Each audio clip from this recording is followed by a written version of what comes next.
Hi, my name is Kimberly with Beauty by Sewn, and I wanted to show you how I groom my brows at home. Hope that you can find a few helpful tips, a little bit of confidence and know-how so you can tackle your brows, make them look the best they can be while we are at home during these times. All right, let's get started. Okay, so the first step to doing your brows at home is you want to create a trace.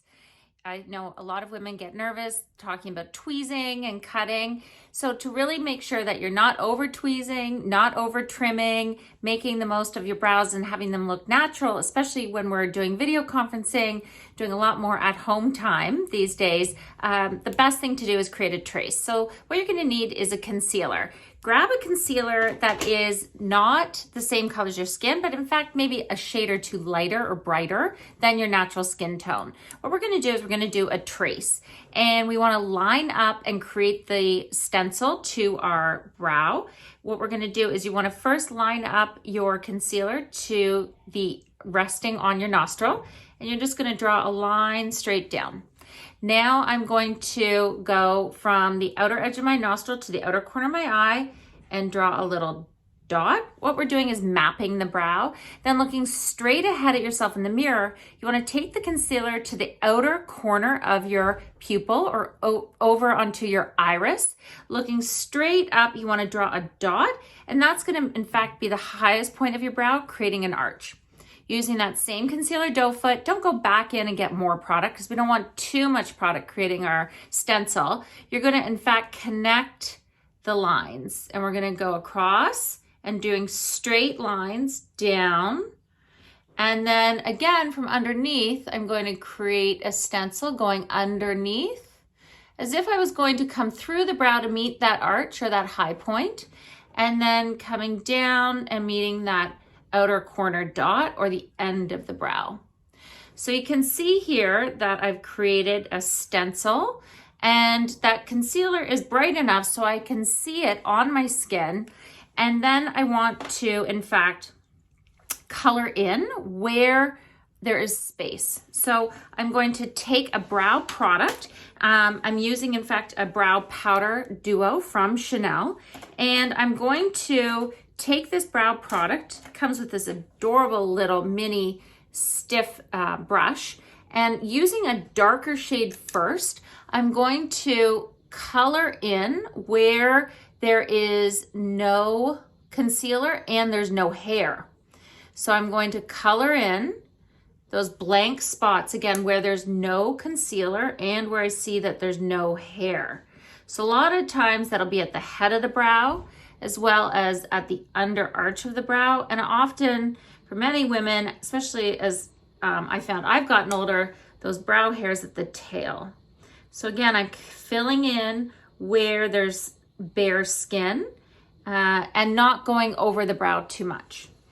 Then what I'm gonna do is I'm gonna take a spoolie or a blank mascara wand. So even if you have an old mascara that's really dried out, keep the mascara wand, clean it, scrub it, get it dry so that you can use that as a tool. And lucky enough, I have a few blank mascara wands.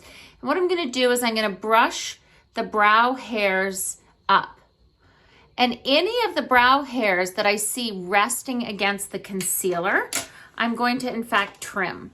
And when you trim the brow hairs, you go against from the outside in to the brow, and you're gonna be trimming any of that hair off. So again, to trim your brows, I'm gonna brush the brow hairs up, and any of the hairs I can see sitting on top of that lighter concealer shade, I'm gonna go against the grain of how my brow hair grows. So from the outside in, and I'm going to trim. And this way, you'll make sure that you're not cutting the brows too short and they won't get spiky, okay? Now what we wanna do is I want to tap and blend that concealer away. So you can use a sponge. You know, I'm a big fan of my fingers, and I'm gonna tap and press that concealer around my brow, onto my forehead, between my, what are these called? The bridge of my nose, between my eyebrows, and then a little bit onto my brow bone. And in fact, I've sort of created a brighter area.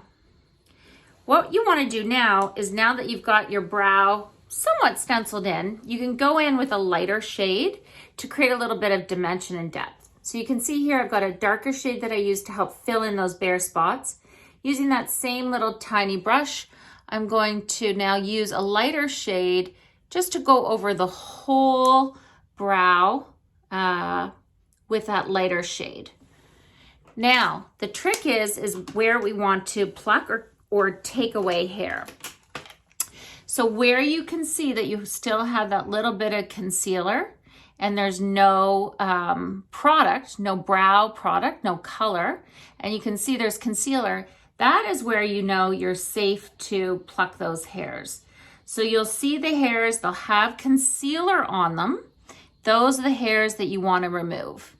So I didn't over tap or blend that concealer into my skin, and that concealer that's resting on all those hairs that I don't want, those are the hairs that I can go and gently pluck and pull. This is super helpful, especially when you get to that head of the brow. You can see those little hairs that have concealer on them. There's no actual brow color where those hairs are, and I know I can pluck and tweeze away. Where you have lots of blonde soft hairs, again, you'll see concealer. It sort of almost looks like fuzzy or blurry. You know, again, you're safe to pluck and tweeze and take little breaks along the way. I hope you found this video helpful, and know that I'll start off, if you're not sure, plucking a few, trimming a little bit. You can always go back later that day or the next day. Again, look at your eyebrows with brow color on and see. You want them bolder, you can add more color. You want them softer, apply a little bit less. Brows are really unique to your style and your features. I hope you found these basic steps helpful to how to groom your brows at home. All right, take care, stay safe.